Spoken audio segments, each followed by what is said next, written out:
प्यारे विद्यार्थियों, सुप्रभात।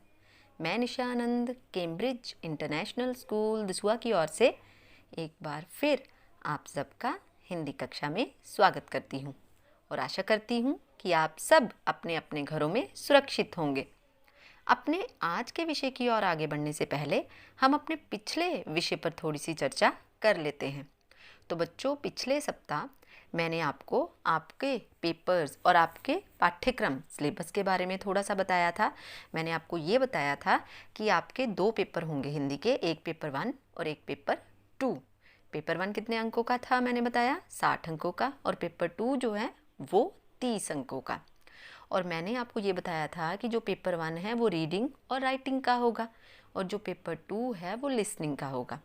तो मैंने पिछले सप्ताह आपके साथ पेपर 2 का जो पहला प्रश्न है उस पर चर्चा की थी और पहले जो प्रश्न के विषय में मैंने आपको कुछ गद्यांश जो हैं वो सुनाया था और उसी पर आधारित प्रश्न भी आपको दिए थे और मुझे पूरी उम्मीद है कि आप सब ने उस गद्यांश को बहुत अच्छे से सुना होगा तथा प्रश्नों के उत्तर देने की भी कोशिश की होगी। तो बच्चों, अगले दिन मैंने आपको उसकी आंसर की भी भेज दी थी और मुझे पूरी उम्मीद है कि आप सब ने वो आंसर की देख ली होगी।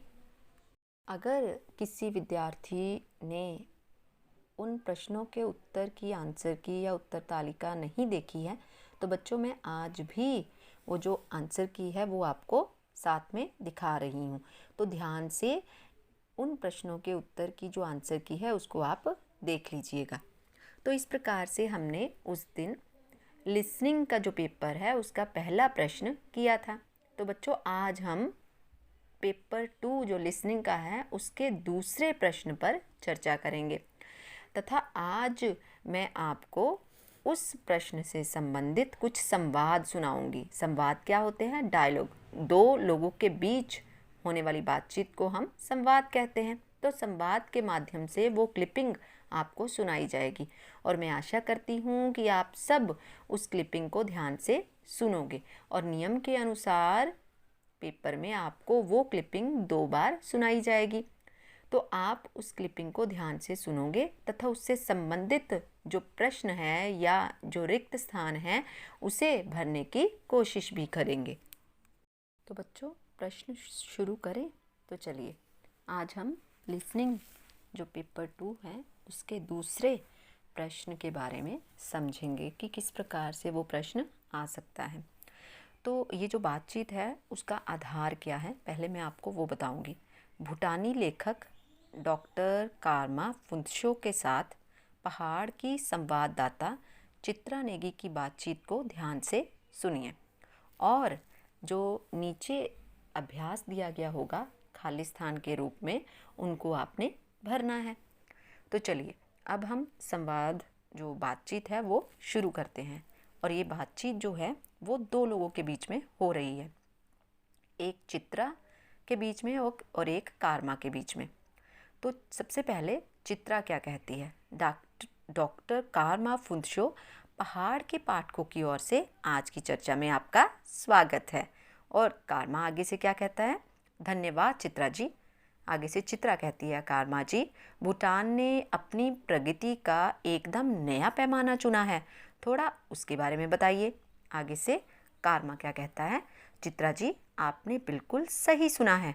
भूटान में हम केवल आर्थिक विकास को प्रगति का पर्याय नहीं मानते, बल्कि उसके साथ साथ सामाजिक विकास, पर्यावरण और संस्कृति के संरक्षण और स्वच्छ प्रशासन को प्रगति का सही पैमाना मानते हैं।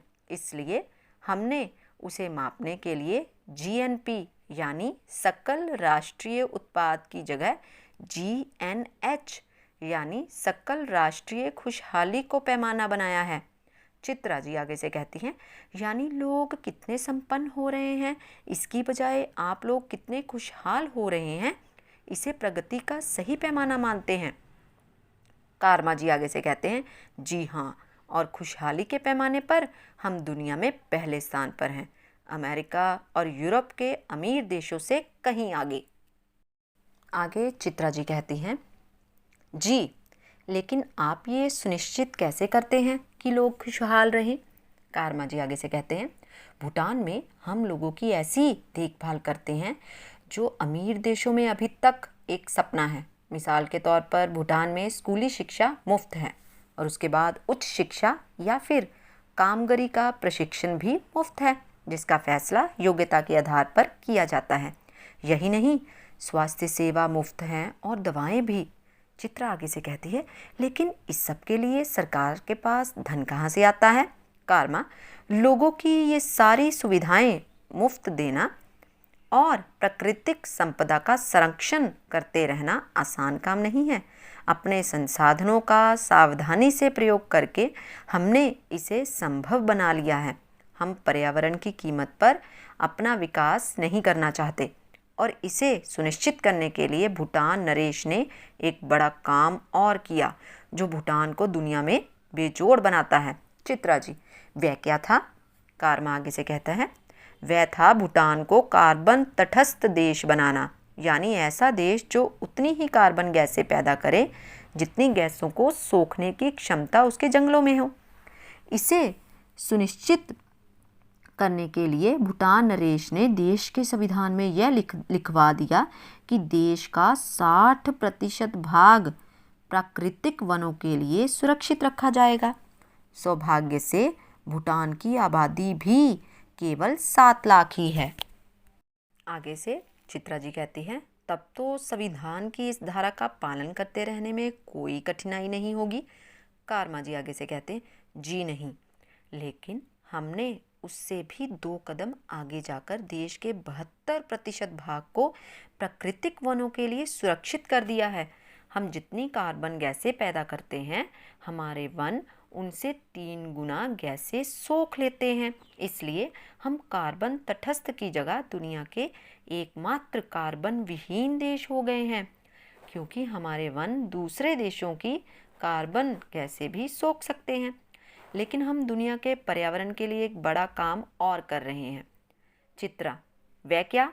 कारमा, वे हैं पड़ोसी देशों को हमारी नदियों से बनने वाली पनबिजली का निर्यात करना।